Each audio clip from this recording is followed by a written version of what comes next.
حضرت علی نے فرمایا تھا حضرت فاطمہ کو دفن کرنے کے بعد لِكُلِّ اجْتِمَاعٍ مِّن خَلِيلَيْنِ فُرْقَةٌ وَكُلَّ الَّذِي قَبْلَ الْمَمَاتِ قَلِيلٌ۔ آج فاطمہ کو دفن کرنے کے بعد مجھ پر یہ بات کھل گئی ہے، کوئی کسی کا ساتھ نہیں دے سکتا، کوئی سدا سلامت نہیں رہ سکتے۔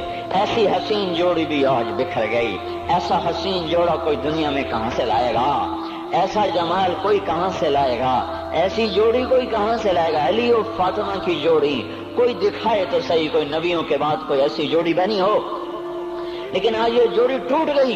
24 سال کی عمر میں فاطمہ جدائی دے گئی، 24 برس کی عمر میں جدائی دے کے جا رہی۔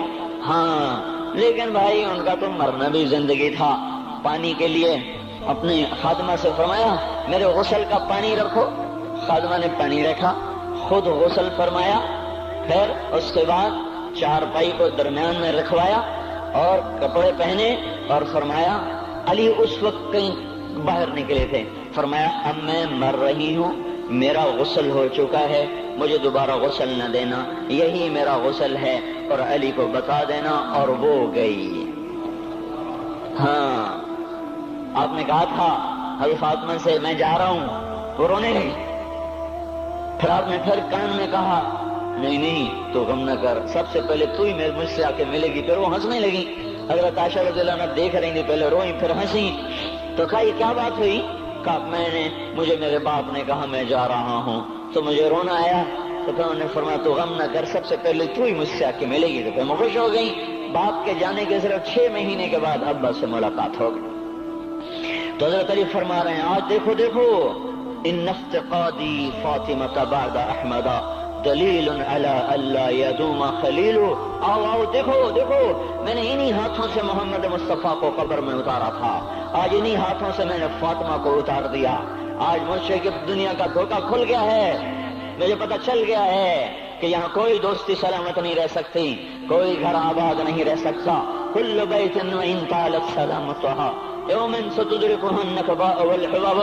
او میرے بھائیو، کوئی گھر کتنا آباد رہے، سلامت رہے، ایک دن آتا ہے کہ مکڑی کے جالوں کے سوا وہاں کچھ نہیں ہوتا، ہواؤں کی سنسناہٹ کے سوا وہاں کچھ نہیں ہوتا۔ اللہ کا واسطہ دیتا ہوں فیصل آباد سے دھوکہ نہ کھاؤ، اس کے بازاروں سے دھوکہ نہ کھاؤ، ہوش میں آؤ، ہم غلط جا رہے ہیں۔ اور میرے بھائیو، اگر مر کے اللہ کے پاس جانا ہے تو اس زندگی سے واپس آؤ، واپس آؤ، میں اللہ کو اس کے رسول کا واسطہ دیتا ہوں۔ اگر مر کے کہیں اور چلے جانا ہے، اگر مر کے اللہ کے پاس نہیں جانا یا اللہ کے رسول کا سامنا نہیں ہے، جو مرضی کرو، پھر ہم بھی چھوڑیں، اب ہمیں بھی کچھ سمجھاؤ، ہم کیوں بول بول کے گلے کی ایک ایک رگ میں درد اتار بیٹھے، گھر چھوڑ چھوڑ چھوڑ چھوڑ، سارا وجود ہڈیوں میں درد اتر گیا ہے، تو کوئی ہمیں بھی راستہ بتاؤ کہ یہ راستہ ہے، اس پہ موج میلہ بھی ہوگا، اللہ بھی نہیں ملے گا، آؤ ہم سب پھر ہم بھی مل کر تمہارا ساتھ دیں۔ ہم کیوں ایسے کھاری اٹھائے ہوئے در در کی ٹھوکریں کھاتے پھر رہے ہیں؟ میرے بھائیو، اور اگر ایسا کوئی راستہ نہیں ہے، اور میں بتا رہا ہوں کوئی نہیں ہے، کوئی نہیں ہے، کوئی نہیں ہے، میرے پاس کوئی مضمون نہیں بیان کرنے کو۔ میں یہ نوجوانوں کو دیکھتا ہوں، میرے بند ٹوٹ جاتے ہیں، میں دیوانہ ہو جاتا ہوں کہ میں ان کے کیسے دلوں میں اتر کر ان کے دلوں کی لگاموں کو اللہ کی طرف پھیر دوں اور اس کے رسول کی طرف پھیر دوں۔ یہ جب گانے بجانے میں ڈوبتے ہیں، جب یہ رقص گاہوں پر چلتے ہیں، جب یہ تاجر غلط تولتے ہیں، اور جب یہ بینک سے قرضے لے کر لمبے لمبے نظام بناتے ہیں، پرائز بانڈ خرید کر دعائیں مانگتے ہیں اللہ میرا بانڈ نکل آئے، او میرا بھائی تجھے کیا ہو گیا؟ تو جوئے پر دعائیں کر رہا ہے کہ یا اللہ میرا بانڈ نکال دے۔ میں کیسے ہوش میں لاؤں؟ میں تو خود مدہوش ہو چکا ہوں۔ میں تو صدمے جیسے آدمی کو پاگل کر دیتے ہیں، دیوانہ کر دیتے ہیں۔ وہ دیوانگی کی کیفیت ہے کہ کوئی سنتا ہی نہیں، کوئی مانتا ہی نہیں، 4 دن کے تھوڑی دیر کے لیے ہائے ہائے کرتے ہیں، پھر وہی ڈگر، وہی راہیں، وہی غفلت، وہی صبحیں، وہی شامیں۔ کہاں سے کوئی آئے گا؟ کون سی آواز آئے گی؟ کوئی قیامت کے کڑکا کو سننا چاہتے ہو؟ کیا آسمان کے دھماکے سن کے توبہ کرنا چاہتے ہو؟